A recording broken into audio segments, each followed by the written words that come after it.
Got us a 350Z in that appears to be drift car spec. Putting some test pipes in. What did you say, Caleb? You don't hate this car? I don't hate this car.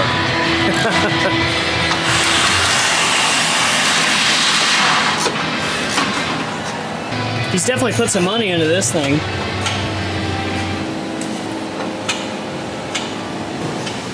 Yeah, not stupid money either. Yeah. Like actual functional money. I don't know what colors these are, but they're really stiff.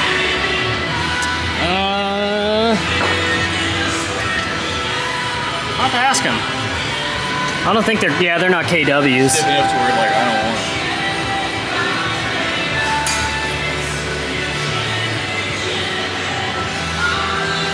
Cool. Got us a Q50 engine swap underway.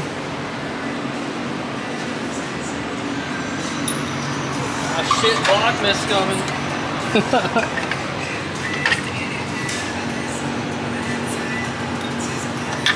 I wonder why it needs a motor.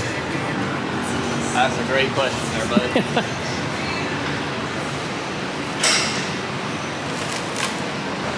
It's very similar to the G's. Mm-hmm. Very similar. I mean, it still technically is a G37. It's just they changed the name. It's a Q.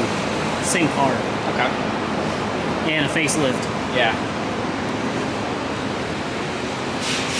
In case you were wondering, the proper fast way to do an engine swap on these G, Z, and Q cars. They drove in this morning. What time is it? 2:30? 2:50. But I started late too because I did that Chrysler. Yeah. So you started what? Probably about 11? Probably like 10:30.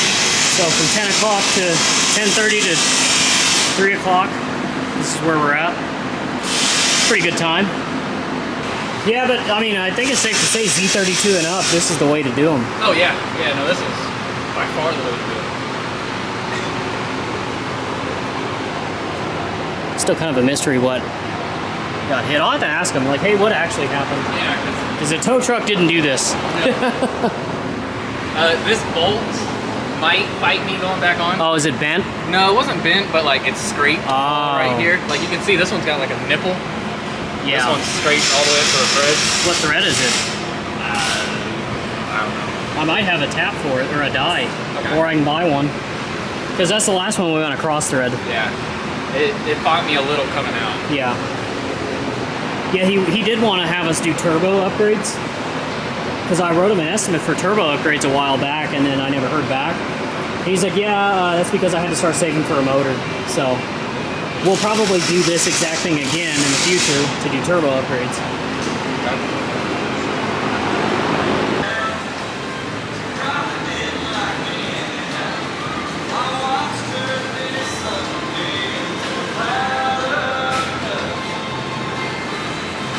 Yeah, this will definitely be ready to go back in tomorrow.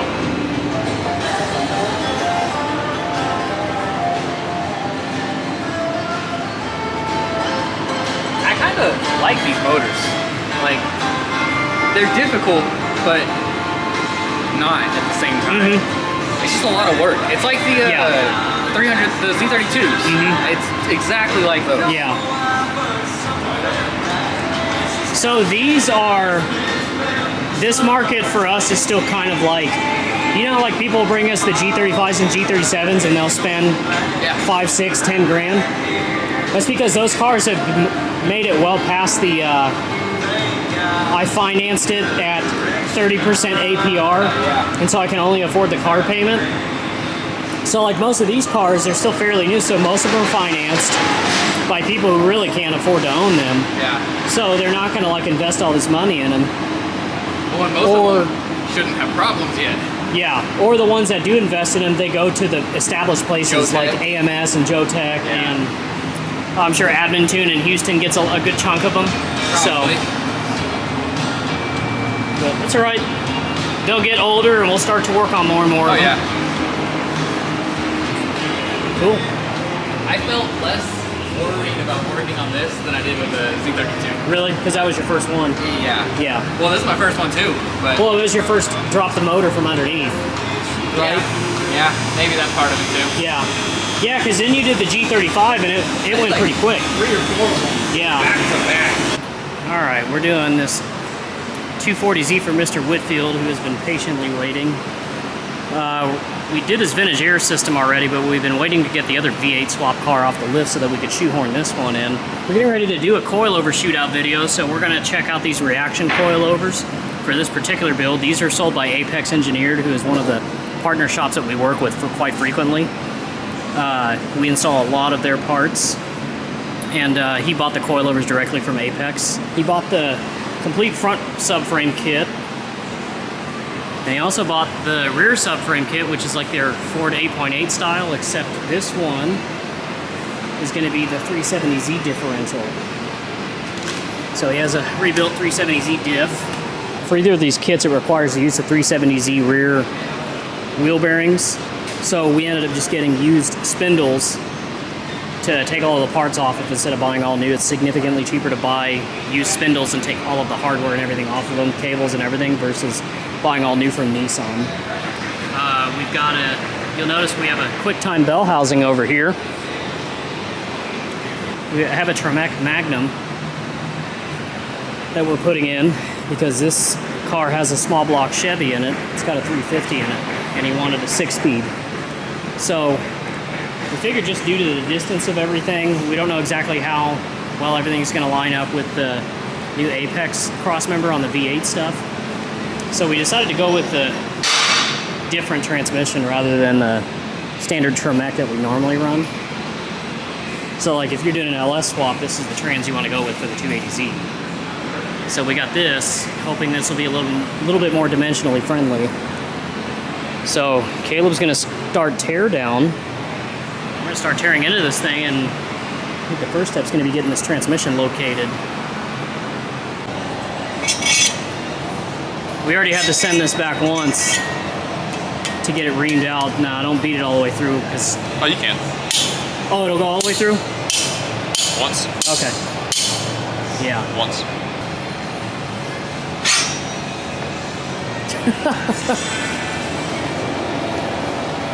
All right.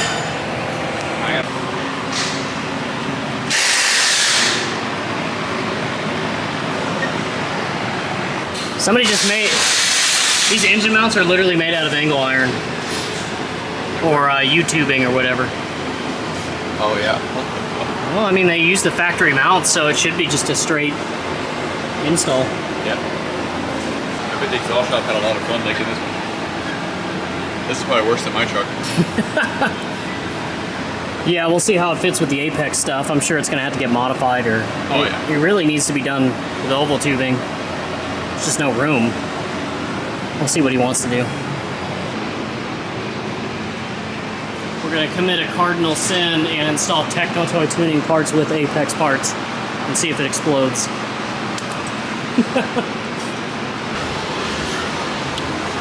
Got the subframe in with this small block Chevrolet. So we're gonna have to reconfigure the exhaust.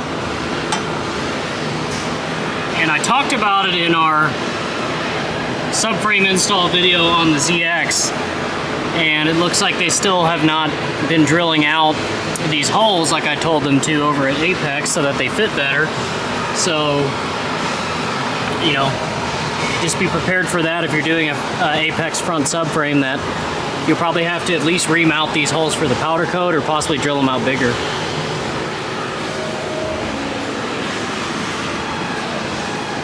But other than that, it looks good.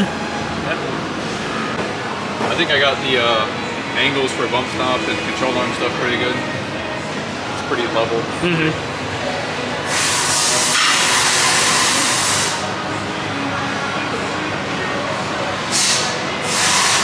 So we think this body is slightly tweaked, or because this is a 72, it's like a half, or just after Series 1, maybe there's a slight production difference in this width. Yeah, maybe. I don't know, but yeah, Caleb had to fabricate a spacer for that. Ohm should sell them because he already has the plate right there. Yeah. Just make it again. Well, I'll have to ask him if he's ever seen that before. Maybe this is the only car that's like that. Like this one's been oh, you know what? Look, Most of the floor's been it's replaced. yeah. This has been wrecked before. Yeah. I remember now because when he bought it, he was concerned about if they fixed it properly. Yeah. So that's why. 1/8 inch off. Yeah. So we know it's been yeah.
Alright, so this is my my first test fit of the 370Z diff and the Apex engineered subframe, and not off to a great start. That one, not too bad. They can actually spin. However, big gap, that ain't right. And then this side, legitimately, doesn't work. I don't know if I'm supposed to move it or have some spacers I could put in there. I don't know, but and no good. No good. Finally heard this pig run moments ago. Built oil pressure. We don't think the customer, whoever built the motor last, didn't prime the oil pump because we tried to prime it for like I cranked on it for like an hour. 5 minutes. Like cumulatively? Yeah. So we're gonna do the first start.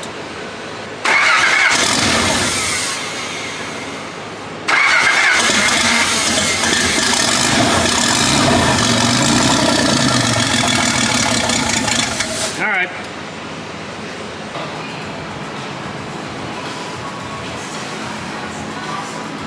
Got us a pair of small block Chevrolet candidates. What are the odds of having two of the same rear bumpers and wings on 280s? Except this one's from Arkansas. And this one, we don't know where it's from. The big reveal. This is what's replacing the LS460. So, I know a couple of months ago we talked about building an LS460 set of parts. Well, that ain't gonna happen anymore. Because unfortunately, people on Camp Bowie can't drive. Somebody pulled out into traffic with a trailer, and me and two other vehicles all went to avoid a collision, and here we are. So after getting insurance money, Caleb actually came from BMW, and he told me to start looking into some of the 5 Series, starting I think like 2009. I really like the idea of a twin turbo V8. And then I started looking into 7 Series because I like big body vehicles. The GRW plates I got for the Lexus are going to go on this now, and so are the wheels. It's funny how things work out. The Aiden wheels that I had on the LS460, same bolt pattern, same back spacing, same offset for newer 7 Series. So I just swapped these on yesterday, and then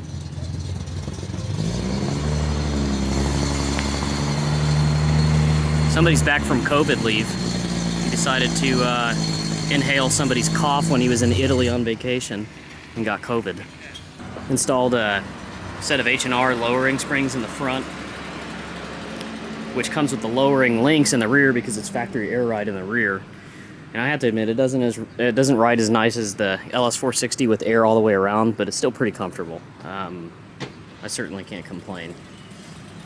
I did notice that it does ride more comfortable with it in sport mode with the stiffer damper settings rather than leaving it in comfort. If you leave it in comfort mode, you hit a hard bump and the suspension travels too much because the dampers are too soft. I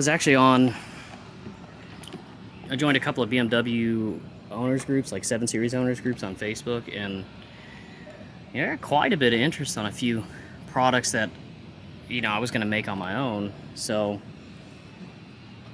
one of the things I want to make is a cold air intake. And it's not that, I mean, there are parts that exist. Like, I'm not going to make my own downpipes when I can buy them. You know, that's a easy thought. I'll do my own exhaust. But for the price of the front-facing intakes, I'm not going to be 100% happy with what I can buy, either from ARM or there's a couple of other brands. Don't get me wrong, they're reputable parts. For me, I see the value in saving money and also honing my fabrication skills and just build my own setup. And it'll be out of aluminum. I want to do from the turbo all the way into the front bumper grill area. None of the intakes I've seen on the market start at the turbo. They all start after the little U-pipe. So I'd like to make a more direct connection. So we'll see how that pans out. Something we worked out with Speedhut. I had them make 280ZX style gauges, so we're going to start offering these for sale on our website, including dropping them into the factory clusters. Here's our new product update. Here's the ZX livery Speedhut gauges. And if you order these in 4.5, you don't need our 3D printed adapters that we sell for Glowshift. And it's completely electronic. Comes with a GPS sensor for the speedometer. Tack, you just hook up either to your coil negative, or if you got one of our Megasquirt kits, hook it up to the tack output wire. Here's what it looks like compared to the 120 mile an hour Speedo from the factory.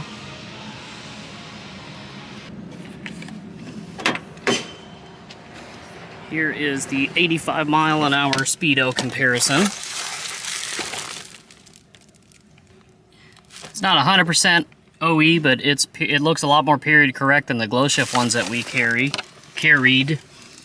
Sorry, let me rephrase that.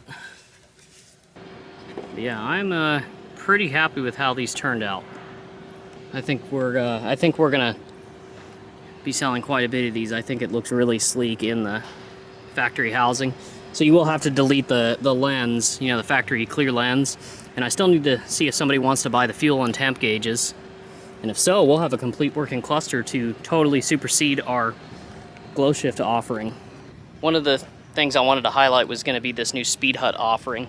Pretty excited about that. We got a Speedhut account a couple of months ago, and we've been kind of quietly getting familiar with them, figuring out the process for ordering custom pieces. And so, you know, we tracked down all of the fonts at least close to the factory, as close to the factory as possible. And so this is the Godzilla development vehicle, and this one I put a full set of Glowshift gauges in. And you know, honestly, you know, Glowshift did really well with us for years. Glowshift was actually our first account when Godzilla was nothing more than a side hustle out of my home garage in Arlington. And you know, they treated us well. They gave us really good pricing structures. You know, not everybody wants to give you a commercial account when you don't have a commercial location. Post-COVID really didn't do Glowshift any favors. It's really a shame because they're very affordable. I thought they made great looking gauges. I think they look great for the money. You know, I mean, there are nicer ones out there. You know, if you've got stupid money and you want to buy Defi or Greddy or HKS or whatever. But now that Speedhut is kind of doing, cornering the market, at least in the Datsun world, you know, it's double the cost, but Glowshift has a 1-year warranty. Man, post-COVID just really sucked with Glowshift. Like, we had to warranty a lot of gauges. We're having a lot of quality issues, a lot of tech support issues that they just really couldn't seem to figure out, or they weren't really interested in fixing, in my opinion. At the end of the day, it was all this started becoming at the expense of our customers, and I just didn't want to deal with it anymore. So that's why we discontinued using Glowshift. I mean, something as simple as their widebands. We'd link our Megasquirt to their widebands, and it would be like almost 2 numbers off, you know? So if you're reading 13 to 1 AFRs on the ECU, the gauge is reading 15. They couldn't explain to me why it was doing that. Then the other issue is, you know, yeah, they're pretty clear. They have a 1-year warranty. Cool. It shouldn't fail at 366 days. And so all of the gauges in my personal ZX are shit now. If I'm dealing with that, then what are you guys as our customers gonna deal with? So we can't stand behind them anymore, so we quit offering them. But anyways, on to Speedhut. Yes, they are twice the cost, but you get a 5-year warranty on all of the hardware. And I'm going to double check. If I stated this wrong, I'll do a voiceover. Pretty sure it's a 5-year warranty on all of the like hardware and parts, and it's a lifetime warranty on the gauge electronics. That's really hard to beat. So that's what you pay for, and double the price is you get a much better quality part. You get a better warranty that won't fail one day after the warranty expires. Quite a few people have been asking when we're going to offer cluster upgrades for the ZX. Well, we're now offering them. It's just going to be Speedhut instead of Glowshift. Check out our full line of Speedhut gauges. We offer free shipping nationwide to lower 48. We're going to be doing a oval tubing 3-inch exhaust into a single HKS muffler. Mr. Pena still wanted to maintain some degree of JDM with this vehicle. And we've heard a couple of V8s now with the HKS high power muffler, and they sound really badass. So we're gonna stick with the traditional Datsun look. We're gonna do a Y. We're gonna Y these two into a single exit about here. It's gonna go oval all the way back. And once we get past the axle, that's when we're gonna turn it into round tubing again. Transition it back to round once we get past the axle. And then let it come out with a HKS high power and hear how it sounds. So I got my work cut out for me tonight. I can work for the most part uninterrupted. So I'm gonna put a bunch of vibrant stuff on and see how it looks. So this is about as far as I got on the exhaust, and then Bo went on vacation, some of my other employees got sick, and so I'm letting Bo take over on it for now. He also went ahead and started on the Speedhut gauges. We're waiting on Lunar Looks adapters for the Speedo and TAC. And the other 3 are in the dash. Hopefully by the end of the week we have this dash ready to go back in, fully installed. And then we can get the exhaust kit across the finish line and send it off to get an alignment. You know, we got to do a lot of heat shielding around the brake and fuel lines here. Up where everything else goes up there. So we still have a few things to work out on this, but it's moving along as fast as it can. It's finally teardown day. Caleb and I are up here on Saturday. I'm gonna strip the motor and get it ready to convert to Z31 spec. He's gonna start yanking stuff out. And maybe we drive this thing out by the end of the weekend. So, just to recap, it's front-wheel drive VG from a 91 Maxim I got on eBay. I think I paid like $400 or $500 for this, and it's, from what I've read, it's basically the same thing as the W Series Z31 engines, with the exception of the cams have less meat on them. So, if you send these cams off for regrind, there's only so much they can do. So, if you want cams, you stick with Z31 cams. It's got the Maxima intake on it, but we're gonna basically convert it to Z31 spec.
got the head stripped off.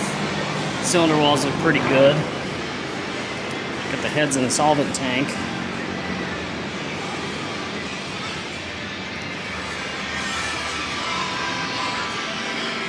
They look pretty decent. So I'm gonna get the pan pulled off, start looking at the bottom end. You should really buy an old Z car. It's a lot of fun. Okay, so update on the Z31 build. I didn't realize my camera died when we were filming on Saturday, but long story short, this crank gear was seized. Of course, they typically are, so we had to chisel it off. When I was stripping all this down, basically what I was going to do is just inspect all the bearings, or at least all the rod bearings. So we inspected all the rod bearings, 6 through 2 were in good shape, and then we got to cylinder number 1. That was on cylinder number 1. It was just starting to lift. You know, the rest of the bearings look fine. The crank looks fine, it's just filthy. I bought all new bearings for it anyways, with the full intention on machining everything. I'm gonna measure it out, and if it measures good on the micrometer and on the big ends of the rods, we're just gonna put new bearings in it and send it. Disclaimer, we would never do this on a customer car. It's just not something that we can stand behind as far as customer goes, but this being a shop vehicle that we use for parts development, if it lets go, okay, I learned my lesson, right? It's a gamble. I'm willing to gamble on my own stuff. We're gonna gamble a little bit. We're gonna clean up the block really good. I have all new bearings to put in, and I have new rings with the OEM pistons. I'm gonna hone the block myself, just with a ball hone, and reassemble all of it. Well, Miss Harris is picking up her barn-stored 280Z today. It's the 30th of September. We're closing out this vlog. So is Mr. Uribe. He bought a bunch of stuff. This is another father-son project. He bought a bunch of stuff off of us a while back, and after the vehicle returned from the paint shop, he had us install everything. He supplied the Pro Tuners intake and the header. His dad built the engine, put a cam in it, dropped it in, and then we did the rest of it, got it running. Just finished tuning it, doing the final valve adjustment, and it's ready to go home, and he can enjoy it. It needed a bunch of tidying up the first go around, so we sent it home. They tidied up all the rest of the stuff, brought it back for me to finish the tune. We put a set of electric fans on it because the fan clutch died on us when it was 110 degrees, and it's pretty much street worthy now, so it's going home today. This one here, Miss Talton, she's owned this for a very long time. It's an 83. It's the same exact color as my first car that I wrecked in 2 months when I was 16. 83 NA, same color interior, everything. So when this showed up, I got really nostalgic. And so this one's in for brake work. The master cylinder died, so the pedal goes to the floor, and we're just getting it roadworthy again. All the fuel system hoses need to be replaced. All of the brake hoses are getting replaced. It needs shocks and struts really bad. This thing bounces like a bounce house. But otherwise, it's not really going to take much to get it roadworthy. So we're just here getting her squared away. She bought one of our plug-and-play Megascore kits with the crank angle sensor and multi-coil spark. And she's had this Z car for a long time as well. I mean, she's got pretty much every accessory or part you can buy for these things. And she paid somebody to come out to her garage and install the Megascore, do all this other stuff, and they basically just quit showing up and quit returning her calls. Beware of mobile mechanics. There are some out there that are professionals, but there's a lot of trash out there, so just be careful if you're going to hire a mobile mechanic. I mean, a lot of the times there are reasons that they're significantly cheaper than a shop. And so she had to pay this guy all this money and then still has to pay us full shop rate to either undo what he didn't do right or complete what he didn't finish. And so now she's in it for well over what she would have normally spent just taking it to a shop in the first place. So heed our warning. And the Shop Z31, I'm really looking to get this motor reassembled within the next week or two. I set a hard deadline for me to have a working prototype for the Mega Squirt this month, October. But of course, like everything around here, we're running behind. If I can get the motor assembled, I can get the Mega Squirt built and have it ready for testing. Ideally, I'd like to have it ready for purchase November 1st. That was the deadline I set. We'll see if we can make it. You know, there's always 2 steps forward, 1 step back with a Z-car, whether it's a Datsun or a more modern Nissan.